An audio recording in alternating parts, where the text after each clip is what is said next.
puisque les résultats des investigations menées par la juridiction constitutionnelle permettent d'établir que celui-ci n'a eu cesse de se réclamer de la nationalité voltaïque ou burkinabé avant et après son apparition en Côte d'Ivoire en 1982. Qu'ainsi, le dossier révèle qu'Alassane Ouattara, né le 1er janvier 1942 à Dimbokro, qui a pu se rendre aux USA, s'est fait enregistrer dans les documents de voyage comme étant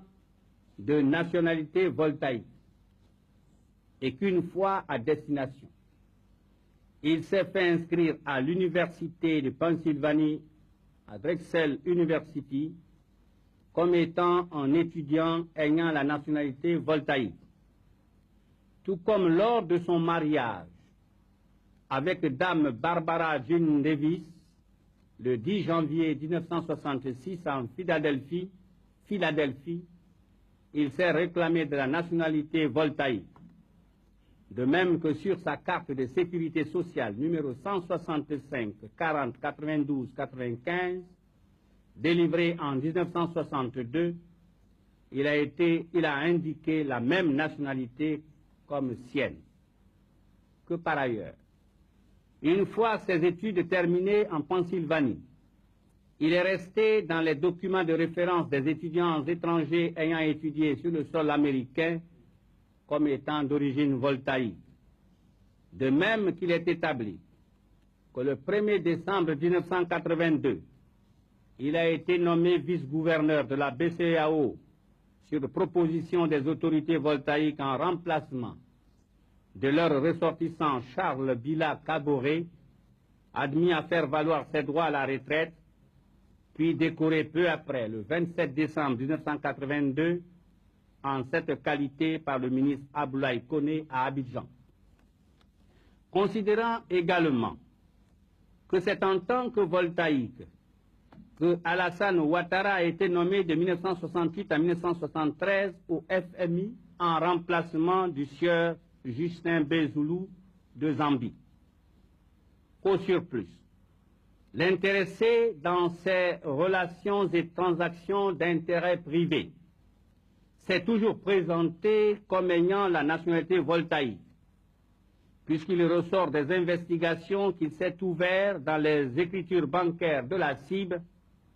les comptes numéro 30 010 076 005 000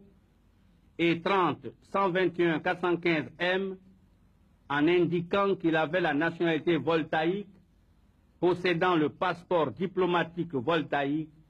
numéro 457 du 23 décembre 1978.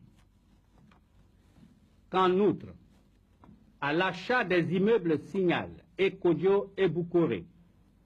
il s'est désigné qualité d'acheteur dans les deux actes notariés établis par Maître Kwaku Conan Daniel en date des 11 avril 1980 et 20 août 1984 comme ayant la nationalité burkinabé, en conformité du reste avec la nouvelle appellation de l'ex-Haute-Volta, alors qu'il a toujours affirmé posséder les cartes d'identité ivoiriennes les 19 avril 1982 et 22 octobre 1990.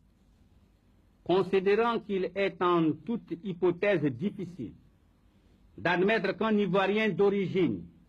né de parents eux-mêmes Ivoiriens d'origine, ait comme réaction d'instinct de présenter des pièces d'identité non ivoiriennes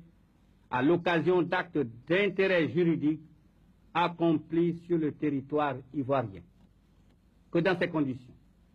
le fait que l'intéressé se soit souvent toutefois targué d'une autre nationalité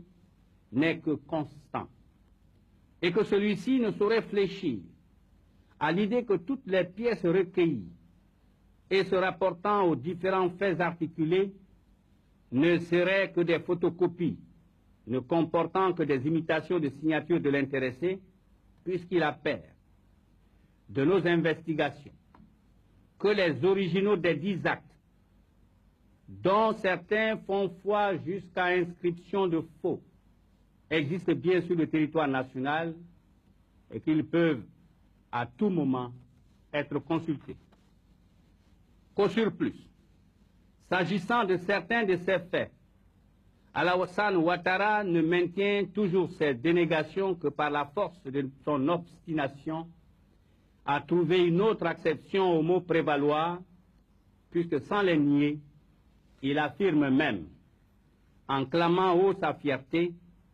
qu'il avait été investi de ses différents avantages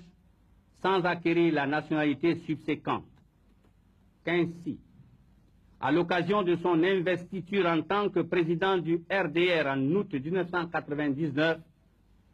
il n'a pas manqué d'affirmer qu'il était fier d'avoir été vice-gouverneur pour le compte du Burkina Faso, tout comme il l'était d'avoir été de 1968 à 1973 au FMI département Afrique en tant que burkinabé. Considérant dans ces conditions que le candidat Alassane Ouattara ne peut donc dire qu'il ne s'est jamais prévalu d'une autre nationalité que la nationalité ivoirienne et que, de ce fait, sa déclaration sur l'honneur qu'il a jointe au dossier ne doit pas être reçue. 5. De la déclaration sur l'honneur de la bonne moralité et de la grande probité. Considérant que le vœu du législateur, qui est manifeste à cet égard, vise à permettre de ne retenir que la candidature de personnes moralement irréprochables à l'élection du président de la République, que de ce fait, un candidat qui affirme ne s'être jamais prévalu d'une autre nationalité, alors qu'à diverses reprises, parfois même à l'occasion des actes publics et même authentiques, il s'est ostensiblement targué de la nationalité burkinabé ou voltaïque, qui produit à la date du 16 août 2000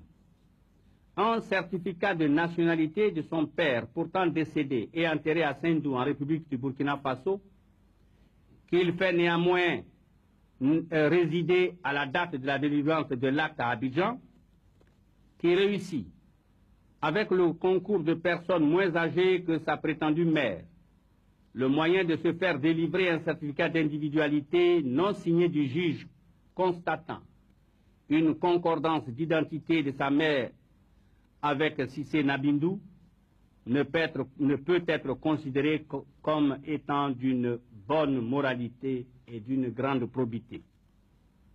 Considérant qu'il résulte de tout ce qui précède que le candidat Alassane Ouattara ne réunit pas toutes les exigences légales pour être candidat à l'élection présidentielle 2000 et qu'en conséquence, il importe de ne pas faire figurer